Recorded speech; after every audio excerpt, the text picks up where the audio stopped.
चलिए, good morning बच्चों। आप सभी के साथ एक बार फिर से एक नया टॉपिक लेकर आया हूँ। और आप पता ही है, मैंने आपको इससे पहले कुछ टॉपिक्स करा चुका हूँ और ये हमारा फर्स्ट चैप्टर चल रहा है। इसमें हम 7 टॉपिक ख़त्म कर चुके हैं। देखिए, आज का एक नया टॉपिक है, टॉपिक नंबर 8। इसका नाम है परावर्तन। ये एक बहुत इम्पोर्टेंट टॉपिक है जो कि गुलाम के नियम के बाद तुरंत बाद आता है और गुलाम ने ही इसे बताया था। परावैधताओं के बारे में गुलाम ने ही जानकारी दी थी। लेकिन इस टॉपिक को शुरुआत करने से पहले मैं आपको कुछ और बातें बता देना चाहता हूँ। जैसे कि हम लोग जानते हैं कि हम सब घर बैठ कर समय पढ़ाई कर रहे हैं, आप सब ऑनलाइन पढ़ाई कर रहे हैं। देखिए, मैंने सुना है कि टीचर कितना भी अच्छा पढ़ा ले वो तब तक सक्सेसफुल नहीं हो सकता जब तक कि उसके स्टूडेंट खुद ना पढ़े। यानी कि आपका मन जब तक नहीं करेगा पढ़ने का तब तक हम लोग कुछ नहीं कर सकते। इंग्लिश में कहते भी, इंग्लिश में कहा भी गया है कि a teacher, it is not important how does a teacher teach, it is important how does a student learn। तो वही बात हो गई कि इम्पोर्टेंट नहीं होता कि टीचर कैसे पढ़ाता है, इम्पोर्टेंट ही होता है कि बच्चे कैसे सीख लें। ठीक है, और आप प्रैक्टिस करते रहिए क्योंकि practice makes a man perfect. आपको धीरे धीरे परफेक्ट बनाएगा। मैं ये मानता हूँ कि ऑनलाइन पढ़ने में थोड़ी दिक्कत आती है, परेशानी सबको होती है। ऑनलाइन में इतना हमारा जितना भी थ्योरी हमारा न्यूमेरिकल है वो क्लियर नहीं पाता, हमारे मन में जो डाउट्स होते हैं वो हम पूछ नहीं पाते।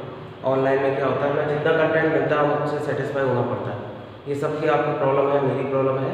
हम सभी जो ऑनलाइन स्टडी करते हैं हम सबके साथ एक प्रॉब्लम बनी हुई है। ठीक है बेटा, तो आप फिर भी मैं कोई प्रयास करूँगा, मैं ट्राई करूँगा आपके लिए बेस्ट देने का और आपसे उम्मीद भी रखूँगा, एक्सेप्ट भी करूँगा कि आप लोग भी अपना बेस्ट घर पर दे रहे हो।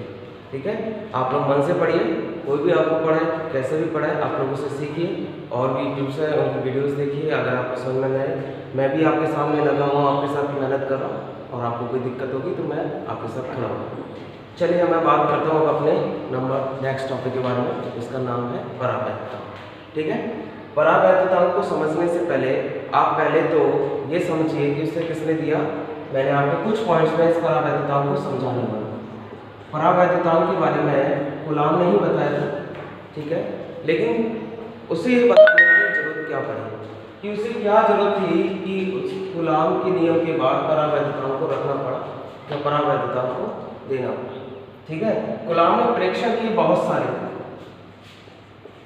गुलाम ने क्या किया, अपने नियम के बाद बहुत सारे प्रेक्षण लिए। प्रेक्षण में उसने देखा कि विद्युत बल का मान क्या होता है, बार बार प्रभावित होता है। समझ में आया? जब गुलाम ने बहुत सारे प्रेक्षण किए तो उसने क्या देखा, विद्युत बल का मान प्रभावित हो रहा है। उसने देखा कि जब उसने गुलाम के नियम से, अपने नियम से खुद देखा कि जब आवेशों को हवा या निर्वात माध्यम में रखा गया, आप एक बात को समझिए अच्छी तरीके से। उसने देखा कि जब दो आवेशों को, दो बिंदुवत स्थिर आवेशों को उसने जब हवा के माध्यम में रखा या निर्वात में रखा तो उसने देखा कि विद्युत बल का मान सर्वाधिक था।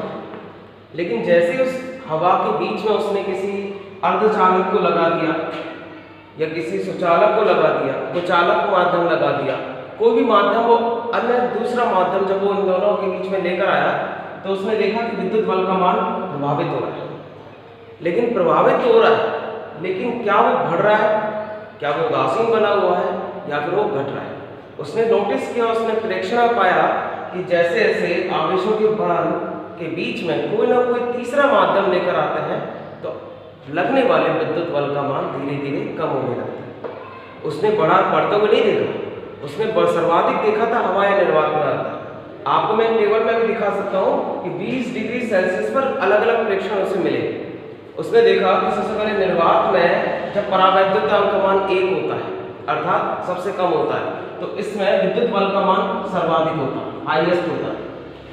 लेकिन जैसे जैसे हवा क्या होती है, वायु का या गैसों का मिश्रण, तब गैसों के मिश्रण आने की वजह से क्या होता है, अन्य आवेशों की उपस्थिति हुई तो धीरे धीरे क्या हुआ, परावैधताओं का मान बढ़ने लगा। आप देख सकते हैं सबके लिए, हवा के लिए क्या है 1.0059। अब जैसे माध्यम लाया 3 to 6 इसके बीच में होता है इसका परावैधताओं का मान। ग्लिसरीन जो है उसका 42.5 परावैधताओं होता है और सुचालक माध्यम लेकर आने पर उसने देखा कि सुचालक माध्यम लाने पर उसका परावैधताओं अनंत होता है। अब जब अनंत होता है इसका मतलब है इसका बल का मान शून्य होगा। इसलिए कूलॉम ने साफ स्पष्ट किया है कि अगर दो आवेशों के मध्य किसी सुचालक माध्यम को रखा जाएगा तो क्या होगा, परावैद्युतांक का मान अनंत होने पर विद्युत बल का मान शून्य हो जाएगा। है बस समझे। इससे क्या पता चल रहा है कि जैसे जैसे माध्यम को बढ़ाया जाए, माध्यम को और सुगम बनाया जाए, हवा को हटाकर कुचालक लगा दिया जाए, कुचालक के हटाने के बाद सुचालक लगा दिया जाए, कोई भी सुचालक माध्यम लेकर आए तो इससे क्या होगा, विद्युत बल के मान में प्रभाव आता चल जाएगा। क्योंकि हम जानते हैं जो अन्य आवेशों की उपस्थिति, सुचालक क्या होता है, आवेशों से संग्रहित वस्तु जिसमें बहुत सारे अनंत आवेश हैं और प्रवाहशील हैं, और विद्युत बल किसकी वजह से बनता है, स्थिर आवेशों की वजह से। लेकिन सुचालक में क्या होता है, अन्य आवेशों की उपस्थिति की वजह से आवेशों के मध्य चुंबकीय बल लगातार गति करने से चुंबकीय बल उत्पन्न हो जाता है और विद्युत बल का मान शून्य होता चला जाता है। तो अब क्या समझ रहे हो आप लोग, परावैद्युतांक किसका विपरीत हो गया, विद्युत बल का। यानी कि जिस माध्यम का परावैद्युतांक जितना अधिक होगा उस माध्यम में विद्युत बल का मान, उन्हीं दो आवेशों के मध्य लगने वाले विद्युत बल का मान धीरे धीरे कम होता चलेगा। अब आते हैं हम लोग परिभाषा पर। ठीक है, आपको मैंने बहुत चीजें बताई इसके बारे में। ठीक है, मैं और भी आपको क्लियर कर देता हूँ कि प्रेक्षण में उसने क्या मिला, मैं एक बार और रिपीट कर देता हूँ। उसने प्रेक्षण में क्या पता किया, विद्युत बल का मान। इस विद्युत बल का मान, F का मान प्रभावित हुआ जब हवा या निर्वात में देखा तो वो क्या था, सर्वाधिक। लेकिन जैसे वो कुचालक लेकर आया माध्यम तो उसने देखा कम होने लगा। ठीक है, और सुचालक माध्यम होने पर विद्युत बल F का मान क्या हो गया, शून्य। इससे पता चलता है कि हवा या निर्वात में आवेशों के मध्य लगने वाला विद्युत बल का मान सर्वाधिक होता है, और जैसे जैसे इसमें माध्यम या कोई तीसरी अन्य वस्तु या माध्यम लाई जाती है आवेशों के मध्य तो धीरे धीरे बल का मान प्रभावित होने लगता है और शून्य तक अग्रसर हो जाता है। देखिए अब आ जाइए परिभाषा। परावैद्युतांक क्या होता है, परावैद्युतांक की परिभाषा को समझने के लिए मैंने आपको परिभाषा आपको रटनी नहीं है, आपको रटना नहीं है परिभाषा को। It's not the time of mugging. अब मगिंग करने का या रटने का टाइम नहीं है, अब है समझना। देखिए अब मैंने आपको भी कुछ टॉपिक्स पॉइंट वाइज समझाया कि आवेशों का मान प्रभावित हो रहा है, इसकी वजह से परावैद्युतांक की वजह से। और क्या आने पर परावैद्युतांक किसका होता है, माध्यम। तो माध्यम के में आवेशों के मध्य बल और हवाई निर्वात में आवेशों के मध्य बल की तुलना होती है। इसी वजह से परावैद्युतांक को दो अन्य नामों से भी जाना जाता है। देखिए मैंने आपके सामने पॉइंट वाइज लिखा है, दो अन्य। परावैद्युतांक को आप आपेक्षिक विद्युतशीलता भी कहते हैं, और मैं आपको एक उदाहरण भी देता हूँ कि ये विद्युतशीलता की परिभाषा आपको कहीं नहीं मिलेगी। जिसे आप परमिटिविटी कहते हैं, विद्युतशीलता की परिभाषा आपको कहीं नहीं मिलेगी। मैं अपने पहले लेक्चर में, इससे पहले लेक्चर में विद्युतशीलता को आपको समझ चुका हूँ।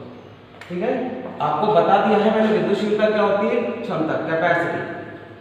आप याद रखिए, अगर आपसे कोई पूछता है विद्युतशीलता क्या है तो परमिटिविटी क्या है, it is just like a capacity. ये कैपेसिटी है, किसकी है, किसी भी माध्यम में उपस्थित वस्तुओं जो उस माध्यम से विद्युत ऊर्जा को इकट्ठी करती है। आई बात समझ में? तो आप लोग ये ध्यान रखिए, विद्युतशीलता अगर आपको जानना है तो आप क्या बताएंगे कि विद्युतशीलता किसी भी वस्तु या द्रव्य की एक ऐसी क्षमता होती है जो विद्युत ऊर्जा, विद्युत क्षेत्र में विद्युत ऊर्जा का संग्रह करती है।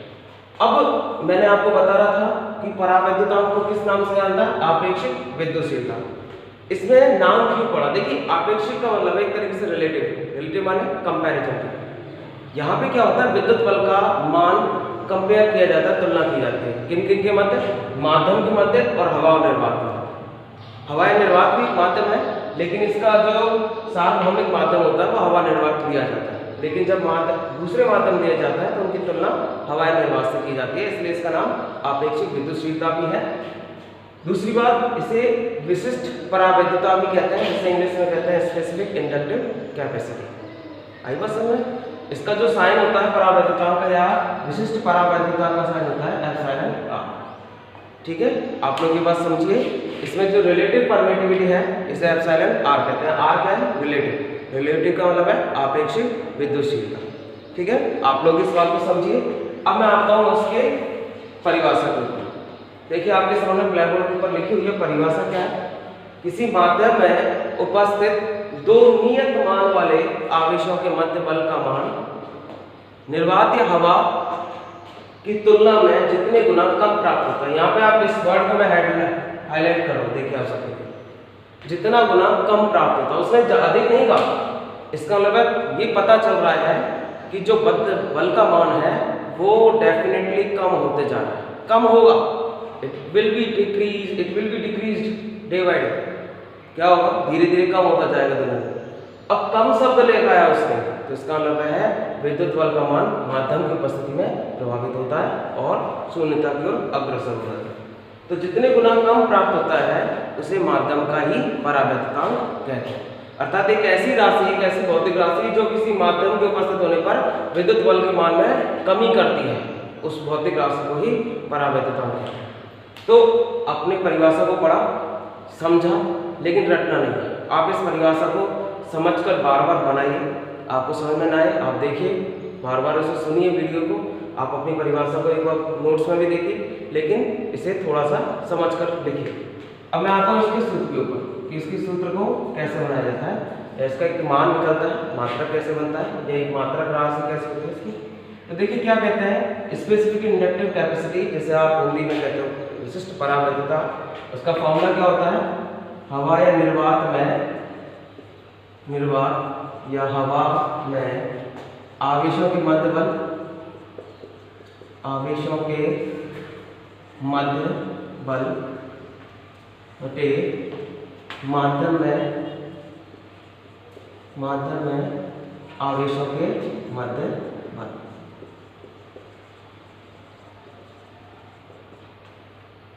समझ में आया? आप लोग देख सकते हैं रिलेटिव परमिटिविटी, विशिष्ट या आपेक्षिक विद्युतशीलता का फॉर्मूला होता है निर्वात या हवा में मध्य बल, आवेशों के मध्य बल। दूसरा माध्यम में उन्हीं आवेशों के मध्य बल जितने गुना मिल रहा है। तो हम लोग जानते हैं रिलेटिव परमिटिव एप्सिलॉन आर इस किसके बराबर हो जाता है? 1/, या आप लोग कह सकते हैं हवा या निर्वात में जो माध्यम बल है वो F है, और जो बल मिलेगा माध्यम में वो Fm होगा। तो रिलेटिव परमिटिविटी आप जानते हैं, दो आवेशों के मध्य बल कूलाम के नियम से निकलता है, और दो से ज़्यादा अधिक आवेशों के मध्य बल अध्यारोपण के नियम से निकलेगा। तो दो आवेशों के मध्य जो विद्युत बल बनेगा वो कूलाम के नियम से F होगा, जिसका मान हो जाएगा आप लोग सब जानते हैं 1/4 पाई एप्सिलॉन नॉट। ये एप्सिलॉन नॉट क्या है? हवा की विद्युतशीलता, हवा या निर्वात की विद्युतशीलता। दूसरा दोनों आवेश Q1 Q2 अपॉन R², उन दोनों आवेशों के मध्य एक नियत बटे 1/4 पाई एप्सिलॉन और Q1 Q2 अपॉन R²। देखिए आवेश दोनों सेम, आवेशों के मान में कमी या ज़्यादा नहीं कर रहा। ऐसा नहीं कि आप हवा या निर्वात में आवेशों के मान कुछ और ले लें और माध्यम में आवेशों के मान आप कुछ और ले लें। नियत मान रखे जाएंगे, समान मान रखे जाएंगे, दूरी जो होगी दोनों के मध्य बराबर होगी। ऐसा नहीं कि माध्यम में आप दूरी को बढ़ा देंगे या कम कर देंगे। आपको स्पष्ट है, मैंने भी बता चुका हूँ, विद्युत बल का मान आवेश और दूरी पर निर्भर करता है। इसलिए आप दोनों ही प्रारूपों में आवेशों और दूरी के मानों को समान रखेंगे। लेकिन आपको पता है एप्सिलॉन नॉट हवा की विद्युतशीलता है, ये एयर की विद्युतशीलता है, और यहाँ पे जो एप्सिलॉन है वो किसी मीडियम की विद्युतशीलता है। ठीक है, आप देखने के बाद आपको पता चलेगा, बाकी अन्य राशियाँ कट जाएंगी एक दूसरे से, लेकिन रह जाएगा एप्सिलॉन नॉट और एप्सिलॉन। तो ये हो जाएगा relative permittivity epsilon r equal to epsilon upon epsilon naught. ये फॉर्मूला बन जाता है। इस फॉर्मूले के ऊपर बहुत सारे न्यूमेरिकल भी हैं और कुछ न्यूमेरिकल इस फॉर्मूले से भी बन सकते हैं। तो आपको बेसिकली क्या याद रखना है कि दो फॉर्मूले बहुत इंपॉर्टेंट है।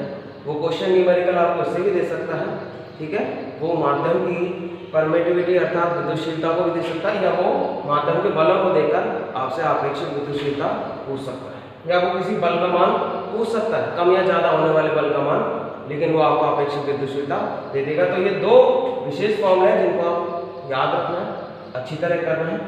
दूसरी बात करते हैं, बात इसमें इंपॉर्टेंट पॉइंट की जो मैं आपको नोट भी लगा देता हूँ, इसके मात्रक।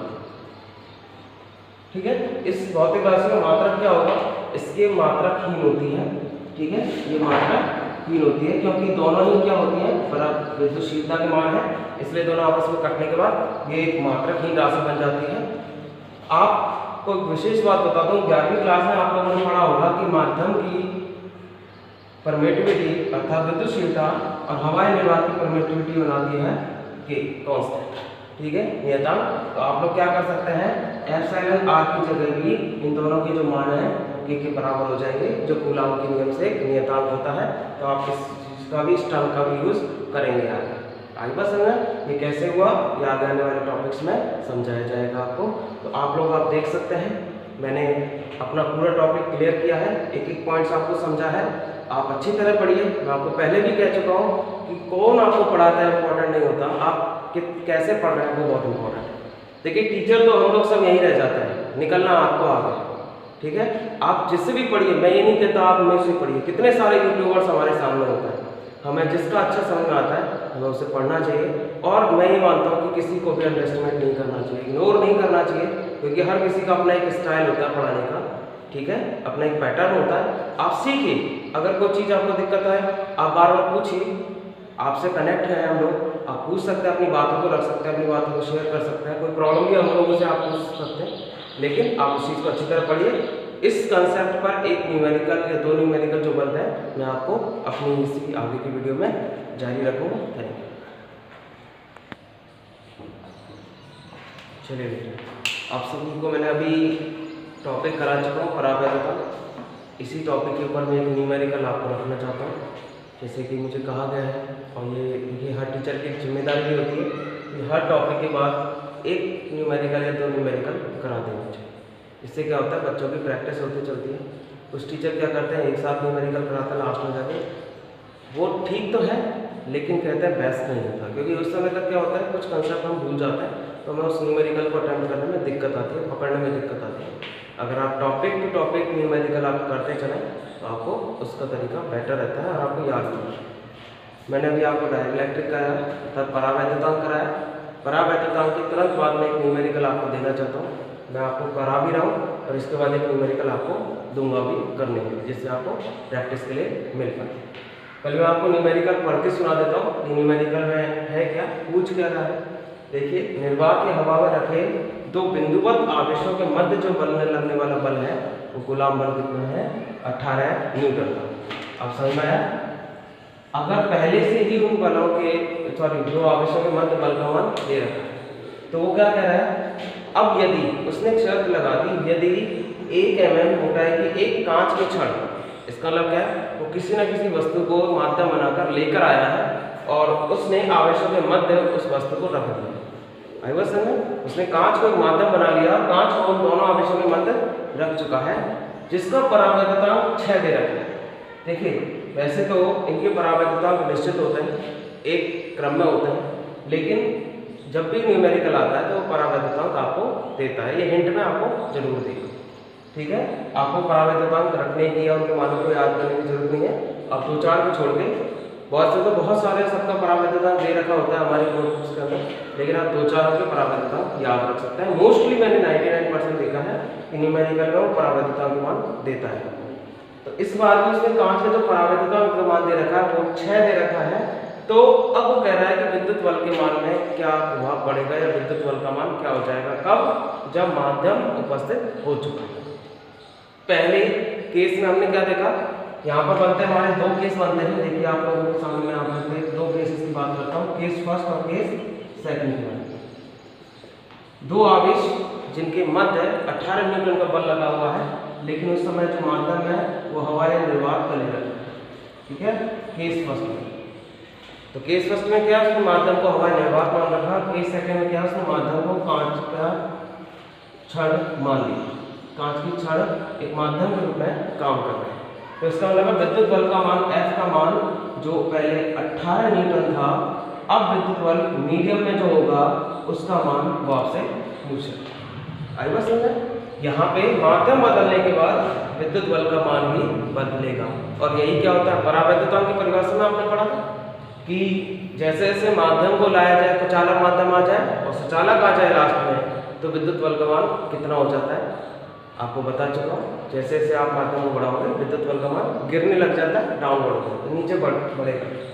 अब देखिए, इसका आंसर कैसे करना है। हम जानते हैं परावैद्युतांक रिलेटिव परमिटिविटी उसने दे रखी है।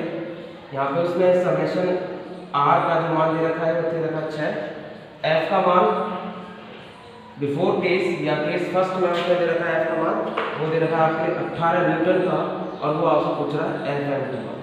ठीक है, फोर्स इन मीडियम अर्थात माध्यम में बल का मान वो आपसे पूछना चाहता है।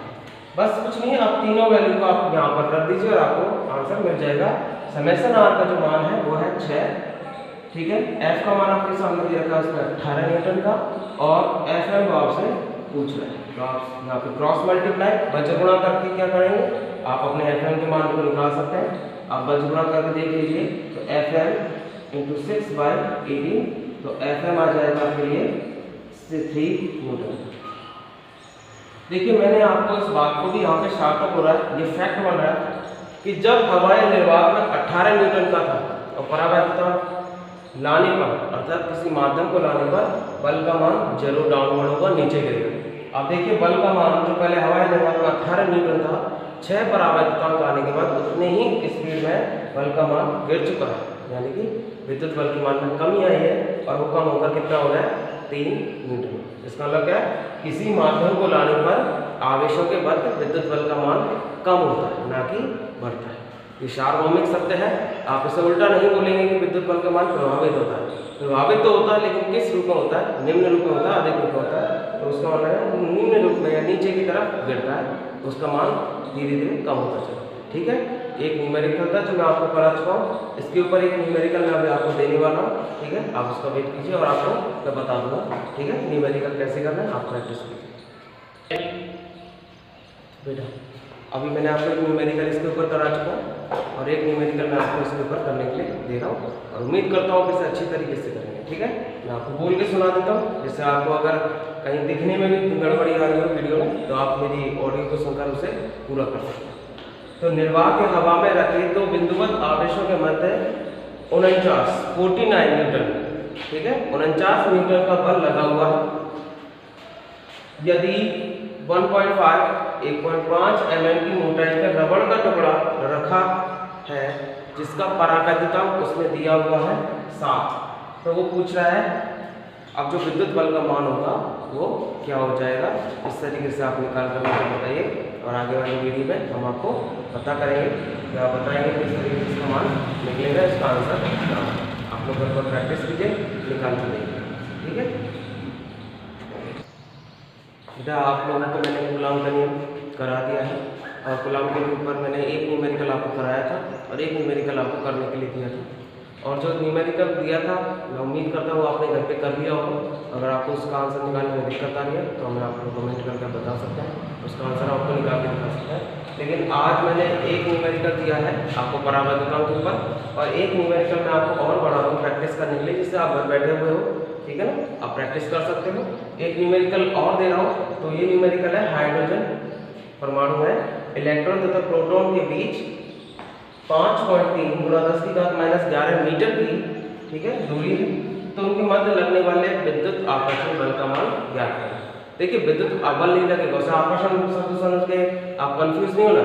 आकर्षण बल है वो विद्युत बल की ही प्रोसेस में आ रहा है, वो एक तरह का विद्युत बल है।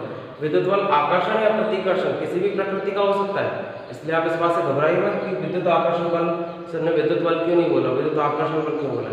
तो विद्युत बल ही विद्युत आकर्षण बल का प्रकार है, उसके मान को आप ज्ञात करना है।